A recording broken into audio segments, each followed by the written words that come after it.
noticias de hoy. Te invitamos nuevamente a que te suscribas a nuestro canal.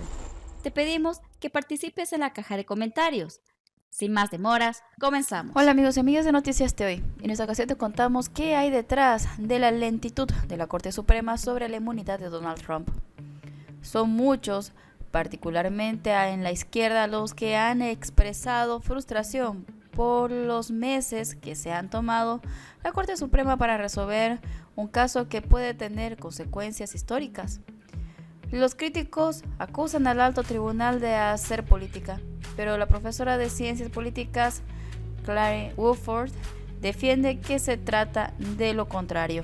La frustración no ha dejado de aumentar mientras el país espera y espera y espera a que la Corte Suprema emita su decisión en Trump versus Estados Unidos. El caso sobre si el expresidente es inmune a un proceso penal por lo que hizo tras las elecciones del 2020. Para los de la izquierda, la demora parece política y deliberada. Otro ejemplo más de cómo los juristas conservadores de la mayoría de la Corte ayudan a Donald Trump a eludir una rendición de cuentas que de otro modo sería inevitable.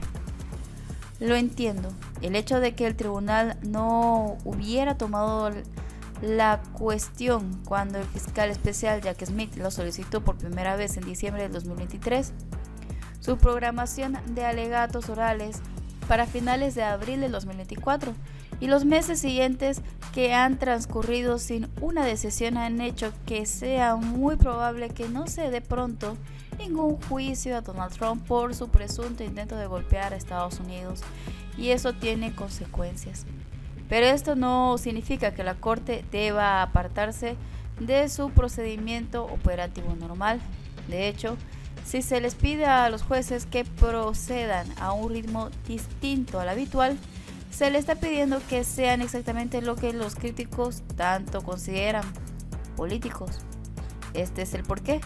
Las cuestiones judiciales difíciles toman tiempo. Cuando la Corte Suprema toma una decisión, inevitablemente responde a una cuestión jurídica muy compleja. Si la respuesta fuera clara, el caso nunca habría sido objeto de un litigio ante un tribunal superior.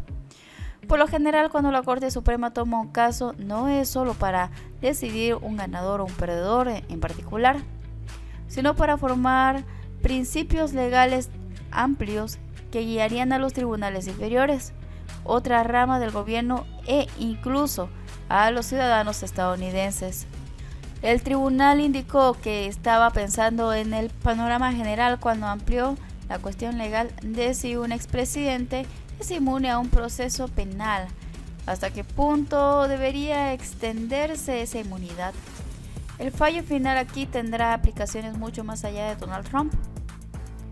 Durante la discusión oral, el juez Neil Gorsuch hizo a un lado los feos detalles de lo que supuestamente había hecho Donald Trump, insistiendo en que el tribunal estaba escribiendo una regla para el futuro. El comentario provocó la ira de los comentaristas legales por minimizar los presuntos crímenes de Trump, pero como académico de la Corte Suprema creo que estaba precisamente en lo correcto.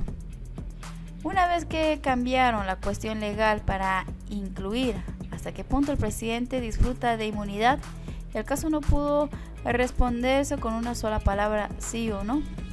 Este caso plantea importantes interrogantes sobre la separación de poderes, el poder del presidente y el del Estado de Derecho.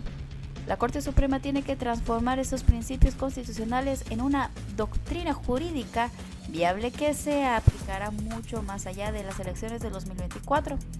Escribe una norma de este tipo es difícil y lleva tiempo. Esa regla debe desarrollarse y justificarse mediante el riesgo del discurso jurídico, que se basa en una lógica cuidadosamente construida, un análisis sobrio y un uso apropiado del precedente legal. Determinar si, cómo y por qué los casos anteriores influyen en una decisión, que es una tarea laboriosa y mucho menos aplicable.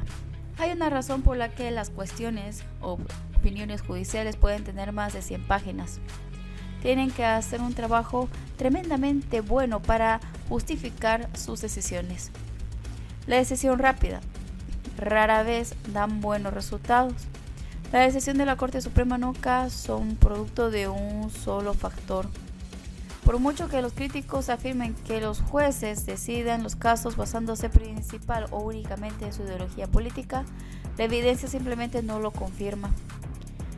Dejando de lado los obvios casos recientes en los que la Corte, nominada por los conservadores, actuó a favor de intentar o intereses más progresistas, décadas de investigación empírica de académicos de política judicial han demostrado que los jueces de la Corte Suprema no son simplemente lo que algunos llaman políticos con togas, que votan hacia la línea del partido y utilizan la ley para una mera hoja de parra que disfrazan de ideología. Más bien, son pensadores jurídicos altamente capacitados que actúan dentro de las limitaciones del entorno político y la ley. Quizás dejando de lado el juez Clarence Thomas, cuya condición de atípico se hizo aún más claro al establecer recientemente en una opinión disidente que, sujetos a órdenes de restricción por violencia doméstica, debería tener acceso a armas. Los jueces deben pensar cuidadosamente en las preferencias de los demás, entre ellos otros miembros de la Corte, el Congreso y el Poder Ejecutivo, así como los votantes estadounidenses. Cuando el tribunal se adhiere ciegamente solo a sus propias preferencias políticas, corre riesgo de sufrir reacciones negativas de las otras ramas y perder la confianza del público. Los tribunales han tomado decisiones rápidas, pero solo de vez en cuando, y rara vez resisten bien el análisis legal o la historia. Lo que es cierto y lo que no sobre la politización de la Corte Suprema. Bush contra Gore, en el que los magistrados tardaron solo 2 días en decidir el ganador de las elecciones presidenciales del 2000 tras haber sido impugnadas, estaban tan mal razonadas que la propia Corte dijo que no volvería a referirse a esta cuestión nunca más. Los académicos también tenían más respeto por el fallo del tribunal en 1974 y 16 días después del argumento oral en el que el presidente Richard Nixon tuvo que entregar las cintas del Watergate a los fiscales.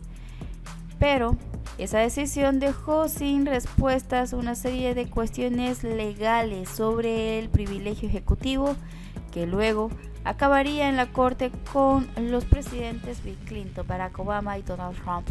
Los litigios posteriores no siempre son problemáticos, pero puede, como mucho argumento que está sucediendo aquí, generar el uso y el abuso del sistema legal para evitar consecuencias legales. Trump llegó a la Corte Suprema en parte porque el fallo anterior más relevante, en el que mantuvo a Nixon inmune de responsabilidad civil, podría o no aplicarse a sus cargos. En el actual caso de Trump, la Corte tiene que escalar una colina empinada. Ambas partes coinciden en que un expresidente no puede ser procesado por el ejercicio de funciones ejecutivas básicas, como el indulto presidencial y los poderes de nombramiento. Ambas partes también coinciden en que pueden ser procesados por cualquier acción ilegal que haya realizado o que fueran privadas, no oficiales, como contratar a Rudy Giuliani para impugnar los resultados de las elecciones electorales. Se trata de hechos en una notable área superposible entre bandos, por otro lado, opuesto, y es que entre los extremos hay una vasta zona de actividad presidencial que puede o no estar sujeta a la supervisión del sistema legal, y eso es lo que el tribunal debe despejar y hacerlo bien. El buen fallo legal que se necesita aquí no será fácil de formular. Si el tribunal ignora las trampas de la toma de decisiones judiciales y simplemente despierta a Trump con un saludo y un beso, con inmunidad total o ninguna en la mano, su propia legitimidad institucional se desplomaría aún más. Eso es todo por ahora. No olvides dejar tu comentario y suscribirte. Hasta el próximo video.